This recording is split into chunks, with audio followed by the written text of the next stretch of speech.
back. You're watching Overdrive. Now, when you think of Maserati, you automatically think of sensuous design, Italian charm, and of course, you think of the rich heritage of cars with character. Now, Maserati Levante has done well for itself to incorporate all of that essence into an SUV body style. But just how much of that remains intact when it comes with a hybrid powertrain? Let's find out.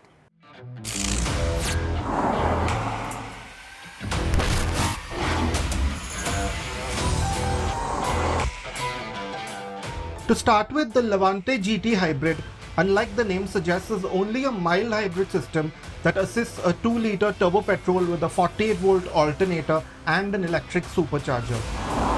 It may be the entry point to the range, but still makes a healthy 330 PS and 450 Nm, while still being 18% more efficient than the V6 in the higher Modena trim.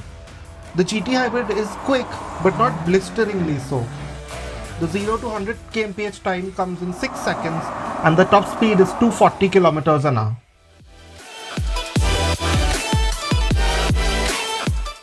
Now start driving the Levante GT Hybrid with this downsized engine and you realize that at least in the lower ICE or what is the equivalent of eco or normal modes, this motor is usual fare for what you would find in a luxury SUV such as this one. So it's quiet, it's refined, it's not too much noise coming into the cabin. And the electrification that's there, that e-boost from that electric supercharger does a great job of filling in the gaps in torque in the motor. So you have a linear, wide power band. So it's very easy to drive in these modes. And as always, that ZF 8-speed is just shuffling away in the background, rolling in those soft shifts. But once you dial it into sport mode, that's when the Levante GT Hybrid does a very good job of living up to that trident that's on the grille in front of it, because immediately you notice that there's a sense of urgency that's come into this car.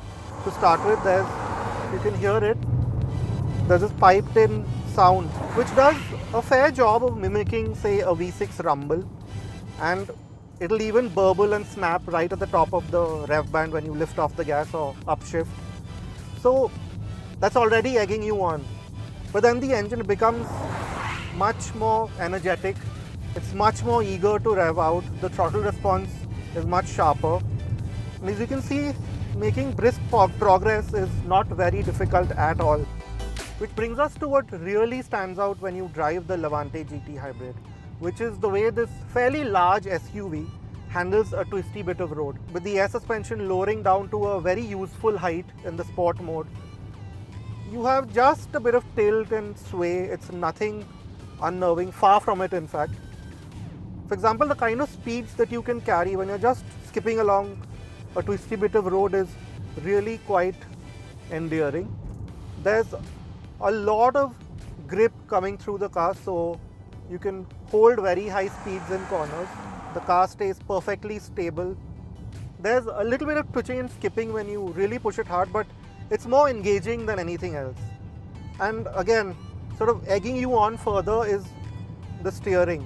Okay, it feels a bit lifeless in the lesser modes, but put it into sport and there's genuine old school feedback coming through. So the steering weighs up, it moves around in your arms a bit.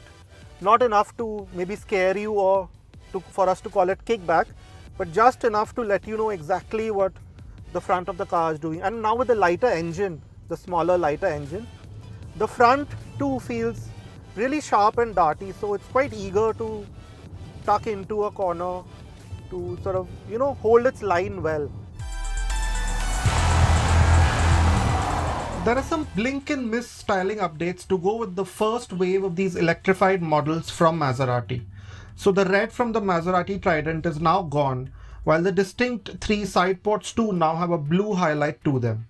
The tail lamps have also been slightly revised to become sleeker with their LED light signature. It's good that the visual changes are limited because the Maserati Levante continues to be a stunner.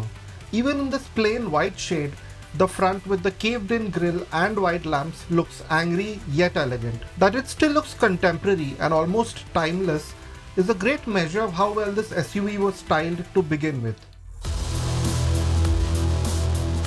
Now step inside the Levante GT Hybrid and you have the usual luxury car trimming. So everything that you look at and touch is covered in soft touch material. You have soft touch leather, these large swaths of wood veneer, these soft touch plastics everywhere where you look. But you know that the Levante has been around for a while now, and that shows in the general layout and design. Some of the features that enhance the driving experience of the Levante GT Hybrid are soft closed doors, heated and cooled front seats, powered steering adjustment, an access mode for the air suspension, powered seats and a panoramic sunroof. You don't get ADAS, but there are most passive safety features you could want.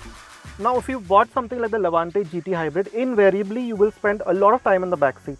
And to be honest, it would be unfair to expect a level of space and comfort here that is very similar to, say, a more upright, full-size SUV.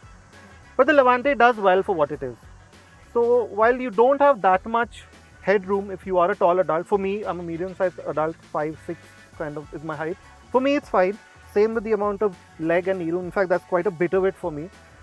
So that is fine, but what we don't like is the design of this sort of seat here.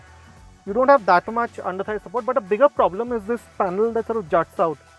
It sort of hurts you in the lower back, and while we don't like it, maybe some of you will like it. Having said that, the seats themselves hold you pretty well. Priced at Rs 1.45 crore onwards, the Maserati Levante GT Hybrid has some serious contenders to face up against. It could have done with better interiors and maybe a touch more performance, but that's missing the point. Despite the downsizing and the electrification, the Levante GT Hybrid is brimming with character. It makes driving an event, even in an SUV, with the sheer connection you can build with it. And it looks stunning and keeps you comfortable while doing so. A true Maserati then. Well, with that, we've run out of time on this week's edition of Overdrive. But remember, you can stay in touch with the team through Facebook, Twitter, as well as YouTube.